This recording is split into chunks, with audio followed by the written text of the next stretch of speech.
देश के आर्थिक उदारीकरण के प्रतीक चिन्ह नरसिम्हा राव अब भारत रत्न नरसिम्हा राव कहलाएंगे। राव के रास्ते मोदी उस मुश्किल किले पर फतेह करने निकले हैं जहां बीजेपी को भगवा ध्वज लहराना है।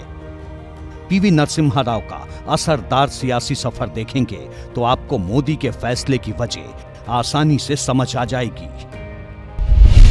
पीवी नरसिम्हा राव 1991 से 1996 तक देश के प्रधानमंत्री रहे। अलग अलग प्रधानमंत्रियों के कार्यकाल में नरसिम्हा राव ने गृह, विदेश और रक्षा जैसे अहम मंत्रालयों को भी संभाला। 1971 से 1973 तक राव आंध्र प्रदेश के मुख्यमंत्री भी रहे। कई भाषाओं में समान पकड़ रखने वाले पीवी नरसिम्हा राव संयुक्त आंध्र प्रदेश राज्य के मुख्यमंत्री रहे, जहां बीजेपी अपनी मौजूदगी हासिल करना चाहती है। पीवी नरसिम्हा राव कांग्रेस के बड़े कद्दावर नेता रहे। वो संयुक्त आंध्र प्रदेश के मुख्यमंत्री भी थे और माना यह जा रहा है कि इनको भारत रत्न देकर बीजेपी ने आंध्र प्रदेश और तेलंगाना संयुक्त आंध्र प्रदेश के अंदर जो आते थे उनकी 42 लोकसभा की सीटों पर प्रभाव बढ़ाने की कोशिश की है। संयुक्त आंध्र प्रदेश में बीजेपी की स्थिति को समझिए। 2019 में आंध्र प्रदेश की 25 लोकसभा सीटों में से बीजेपी ने एक भी सीट नहीं जीती, जबकि तेलंगाना की 17 में से 4 सीटों पर जीत हासिल की। तेलंगाना में बीजेपी के लिए अपनी सीटें बढ़ाने का टारगेट है, तो आंध्र प्रदेश में बीजेपी खाता खोलने के लिए बेकरार है। मिशन 400 के तहत आंध्र प्रदेश में एंट्री की कोशिशें बीजेपी की तरफ से लगातार जारी हैं।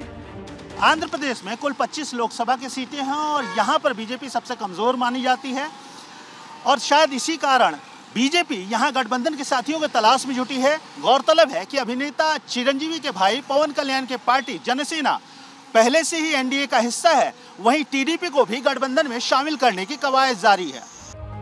इसके अलावा नरसिम्हा राव राजनीति का वो नाम है जो जीवन भर कांग्रेसी रहे, लेकिन जिंदगी के आखिरी वक्त में गांधी परिवार से उनकी दूरी भी किसी से नहीं छिपी।